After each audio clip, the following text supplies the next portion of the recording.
So this video is on muscle contraction, and it serves as a supplement to the larger lecture on muscle function and physiology and structure. But this particularly addresses muscle contraction. So hopefully in this quick video, the contraction aspect can offer some confusion, and hopefully this alleviates some of that. So remember, when we look at muscle contracting, muscles attach to bones, and it crosses at least one joint. And when a muscle generates tension, which is the only thing a muscle can do, it's pulling on both ends, and you usually have a more mobile end and a stable end. But this muscle in this situation is not pulling this one towards that.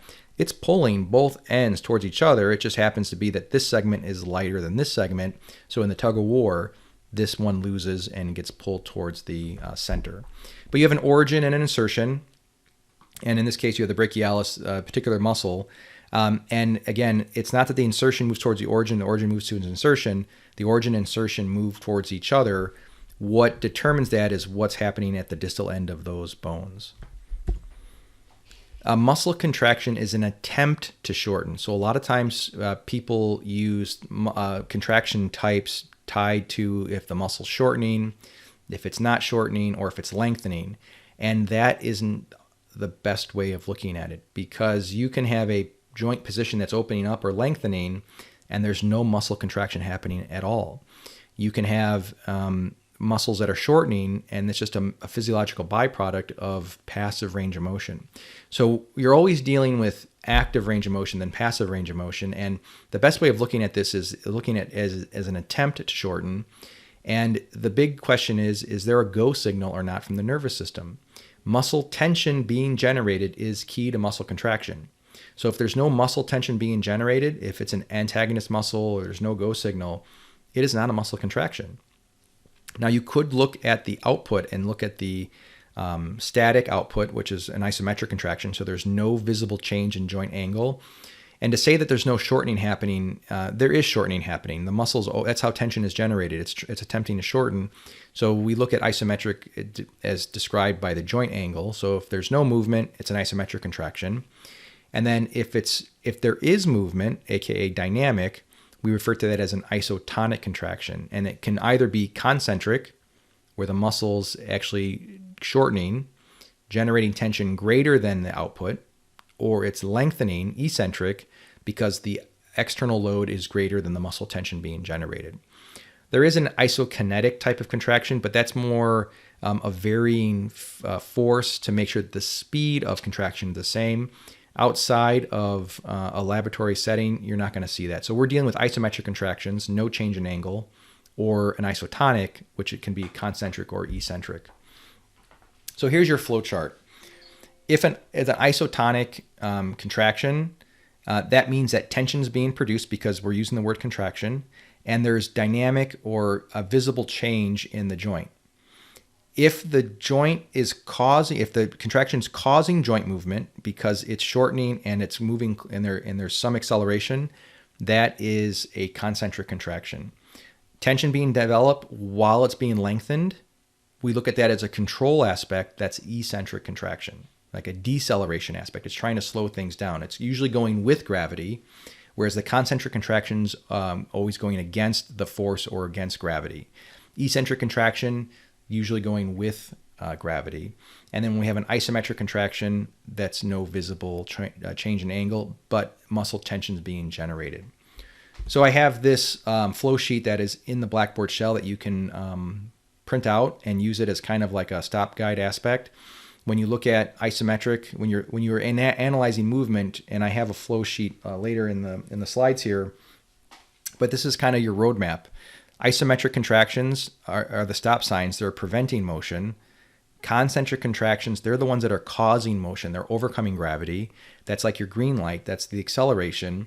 And your eccentric forces are more the yellow light. You're slowing down, putting the brakes on to come to a stop. When you talk about muscle involvement, we refer to them, if you're not talking about individual muscles, you're usually referring to the joint action that they're creating. So if and you're usually, okay. So when we look at muscle involvement and we look at how we describe terms or how we look at things, muscles are named for the concentric joint action that they do. So unless you're talking about a specific muscle like biceps brachii or brachialis, and you're talking about just general elbow flexors, you're talking about the elbow flexors because they produce elbow flexion concentrically. It doesn't mean that those muscles are not involved in eccentric contraction for, like, let's say elbow extension, which would be, if it's an eccentric contraction, it would be the elbow flexors controlling that motion. And then if you're shortening or you are producing movement, it's the elbow flexors that are working concentrically. So muscles are named for their concentric joint action from anatomical position, but does not mean that they can't be used for other aspects. Like, for instance, the adductors. The adductors can do flexion. The adductors can do hip extension. They can do some level of internal-external rotation, but they're referred to as the adductors. So we don't usually look at the individual muscles just because it's hard for you to isolate muscles anyways. And unless there's an injury or it's a surgery or something specific, when you bend your elbow, you can't tell your brachialis to contract higher than your biceps brachii or your wrist flexor. Your body just knows joint output, which is elbow flexion. So what goes up must come down. So when you, let's say from anatomical, you bend your arm, at some point it does have to come down. And this fact of gravity pulling you down is what we're always overcoming. So when this is just looking at a ball shot from a cannon, but you can use the same aspect. It's the internal forces of the musculature that are generating all of our joint output. And 99% of the time, our resistance that we're dealing with is gravity. Sometimes it's elastic, sometimes it's wind and air resistance, but for the most part, it's gravity. Gravity is always down, and so we're always battling that downward pull towards the earth. So this is gravity pulling down, and it's the forces that your muscles are producing that are creating this anti-gravity type situation.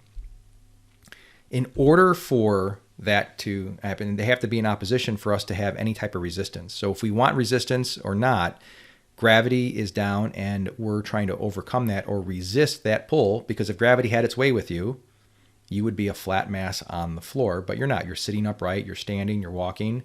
Every joint motion you're doing is overcoming that resistance of gravity.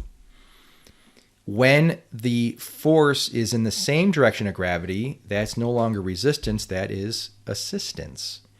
So when you are moving with gravity, you may or may not need to generate muscle tension in order for that to happen. So in this situation, when I'm trying to overcome gravity, because I have a dumbbell in my hand and I'm trying to bend my elbow, I'm trying to move in the direction opposite of gravity. That is a resistance exercise. I have to generate elbow flexion force in order for that to occur.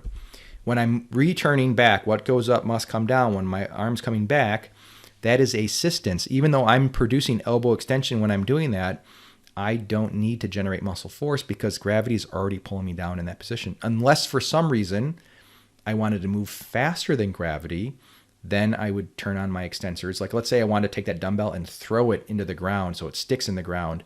Then I may need to do some concentric work. If the force is coming at a perpendicular angle, this is really neither contributing or helping the situation. And we look at that as like an anti-gravity type component.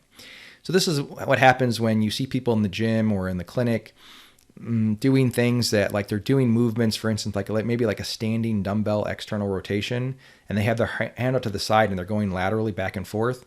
Well, gravity's trying to pull that dumbbell down. You're moving side to side perpendicular. You're not really training your external rotators. You just might be training your elbow flexors isometrically.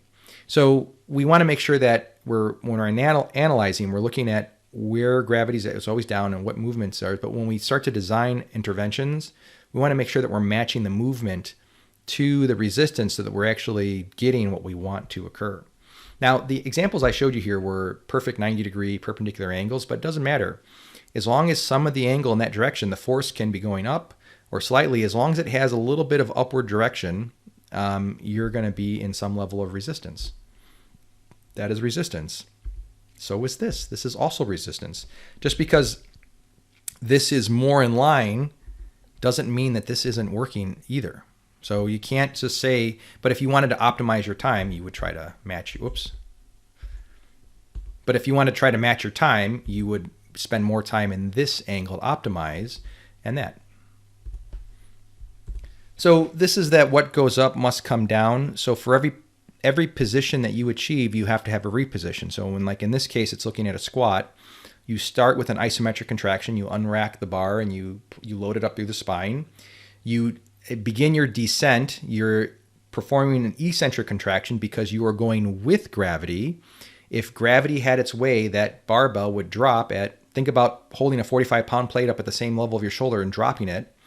Compare that to the speed at which you are squatting. If you are moving slower than gravity, that braking force, that deceleration is coming from somewhere. It's coming from the muscles of your hips. You get down to your bottom position down in the hole and you pause, you transition from eccentric, and now you start your climb, your ascent. And now you are overcoming gravity. Gravity is coming down. You are moving against it, so you then are definitely creating a concentric contraction. Whenever you're moving faster than gravity or in the opposite direction of gravity, it's a concentric contraction. Whenever you're going with gravity and you're moving slower than gravity, it is an eccentric contraction. And this now becomes the better way of looking at, are you concentric or eccentric, instead of looking at, are you lengthening or are you shortening? You are lengthening when you're doing an eccentric contraction. You are shortening when you're doing a concentric contraction. But not every time that you're lengthening and not every time that you're shortening is that a contraction. That has to have muscle tension being generated. So it's better to look at this from are you overcoming gravity or going against gravity? So in this case, you're traveling uphill, you're overcoming gravity. Would be a concentric work, concentric work, concentric work, maybe, because now you might be going downhill and maybe you don't need to generate as much acceleration. So look at it from this way. If I need to get that boulder up the hill, I'm going to be on that end, I'm going to be pulling up, because remember, muscles only pull, they can't push. But now if I was going down the hill, there's no way that I'm going to get in front of that thing and pull that thing in front, because I don't need to move it that fast and I'll be squashed. So what I'm going to do is I'm going to slowly lengthen and control that down so it doesn't smash at the bottom of the hill. So again, think of contraction as what are you doing against gravity? Are you overcoming gravity? Concentric contraction. Are you moving faster than gravity? Concentric contraction. Are you going with gravity and you're moving slower than gravity because you're slowing things down? Eccentric contraction. And the way that the body is set up is that muscles only pull, they cannot push. So if you have the ability to go in one direction, let's say elbow flexion, the muscles that brought you there were your elbow flexors. Your elbow extensors were not involved in this case. In your reposition, when you come back into extension, it could be the elbow extensors that bring you there, or it could just be gravity. And this would be the case where your muscles are lengthening and you're not really contributing, or shortening and you're not really contributing because there's no contraction there. So always be aware that muscles can only pull, they can't push. And so to get in one position, you have a dedicated set of muscles, and then you have an antagonistic pair that do the opposite movement. So you have flexors that are flexors, and you have extensors that are extensors, and they work together to control joint position, because muscles can only pull, they cannot push. And when one muscle is contracting, like the people here on the blue, let's say the blue team, the red team is relaxing. And that would be if it's going against gravity, that's a concentric contraction. If the blue team is winning and the red team and they're going with gravity, that's an eccentric contraction. And if they're both pulling at the same amount of force and there's no movement occurring, that's an isometric contraction. So when we start looking at movement analysis and we start looking at what kind of exercise, what kind of movement, what kind of rehab protocol, what kind of performance protocol I want to do, these are the four things that you're going to look at. You're going to look first and see what is the joint action. This will always be what you see. There's no switch-and-a-roo. So shoulder flexion is always shoulder flexion. Hip abduction is always hip abduction. Never changes. What plane of motion are you in? Also always what you see. If you see shoulder flexion and it's happening in the transverse plane, or you're doing hip flexion it never changes. what changes, and this is based on the orientation of the limb in space, is what type of contraction is happening. So you're looking at what phase of the lift or what isolated joint movement are you observing. So this is when you start to look at, are you going with gravity or against gravity? If you're going with gravity and you are moving slower than gravity, it's an eccentric contraction. At any time, it doesn't matter which direction you are overcoming or going faster than gravity, it's concentric. And if you're not moving and there's tension being generated, it's isometric. And then the last part, number 4, is what muscle or muscle group is involved. This is when you start to identify, is it the flexors? Is it the extensors? If you wanted to tease out the individual muscles, you could. But remember, the muscles are named for their concentric action. And so if we go back to that squat example, we're going down with gravity. You are producing the joint actions of hip flexion, knee flexion, and ankle dorsiflexion. But the muscles that are being used are not your hip flexors or your knee flexors. They're actually your hip extensors and knee extensors. These are your these are the muscles that are using to slow you down from going crashing down to the ground with that weight. And then it's the exact same muscles that are working concentrically.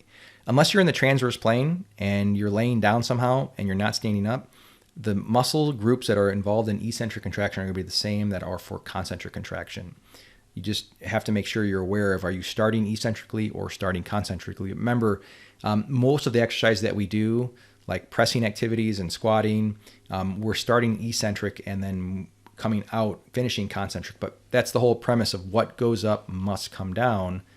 You have, for whatever position you have, you're going to have a reposition. And in most cases with exercise, it's the exact same muscles. So this was the flow sheet that I was telling you about, and this kind of helps you go through helping to determine whether you're dealing with an isometric contraction, a red light, a concentric contraction, a green light, or an eccentric contraction, yellow light, right? And we look at isometric as a control aspect, concentric as an acceleration, or eccentric as a braking or deceleration. So the first thing you look at the very top is what type of contraction. The very first thing you qualify, is there tension being generated or not? If there is no tension being generated, you're not even dealing with a muscle contraction at all, and it's not even worth analyzing. Waste your time. You're looking at something else. You're looking at some kind of passive movement or some kind of antagonistic antagonistic type component. So the very first thing has to be tension. Is there tension being generated? Yes, proceed. If there's no tension being generated, you're in the wrong chapter. Is there active movement? No. And there's tension being generated. If there's no movement, you know unequivocally that's isometric contraction. Is it moving against gravity? Again, if something's moving against gravity, it is always a concentric contraction. There's no question about it. Where it starts to get a little tricky is if it is moving and you can look at it, is it moving against gravity? Or another way of looking at that, is it moving with gravity? Then no, it's also a concentric contraction. So if it's moving with gravity, then no, or it's a positive negative, right? So if it's going against gravity, absolutely yes. Is it moving with gravity? And no, it's not moving with gravity and it's moving. It's also concentric contraction. Where it gets a little tricky is it moving slower than gravity? So if it's going the same direction is it going the same direction with gravity? Yes. Then you have to ask, is it moving slower or faster than gravity? So you can always, if it's not moving, it's isometric. If it's overcoming gravity, it is always concentric. Is it moving with gravity? This is where 99% of the time it's going to be eccentric contraction, because usually outside of sports movements or some kind of athletic or explosive performance training, you are not like throwing things down towards the ground. I don't remember walking through a clinic or a gym and seeing people taking a dumbbell and just smashing it to the ground. Even if they just let weights drop, that is usually they're not throwing to the ground, they're just letting them drop. But you might see this in a clinic situation when you take like a medicine ball and you're throwing it at a rebounder. You might be throwing the ball down with a force that is moving faster than gravity. And that's where you get the trick. But for the most part, if you're not doing any type of explosive or explosive type performance components or really fast moving, if it's moving slower than gravity, if it's going with gravity, it's usually an eccentric contraction. But there is a case where if it's going with gravity, it could be moving faster than gravity if you purposely accelerated it. And again, the example of like a medicine ball slam or tossing a medicine ball against like throwing it down towards a rebounder, these are perfect examples of movements that are going with gravity, but are still accelerative in nature, not deceleration. So it's not a braking force, it's an accelerator. That's the only trick one. But like I said, if you're not dealing with a medicine ball or rebounder, 99% of the time, it's going to be eccentric contraction because you're going with gravity. But I wanted to be thorough and give you a full aspect. And since you are going to be dealing with patients in a clinical setting or dealing with performance, and because you're going to be high-end service provider, you should know all of your tools. And then this is what it kind of looks like for the muscle aspect. Is there active movement? So again, you're just looking at, is it moving against gravity, with gravity? Is it going faster than gravity or slower than gravity? And that's really, those are the three ways I look at it. No movement, isometric. Is it moving faster than gravity? Acceleration, concentric. Is it moving slower than gravity? Deceleration. And that when you're overcoming gravity, that's basically saying, yeah, you're moving faster than gravity. So again, what comes up, what goes up must come down. And that is it. You will find this file and this file as a worksheet that you can print out and have when you're going through your textbook. But hopefully this was helpful. Maybe a little bit more depth and detail than I was able to go in the other lecture for teasing out the difference between isometric, concentric, and eccentric contractions.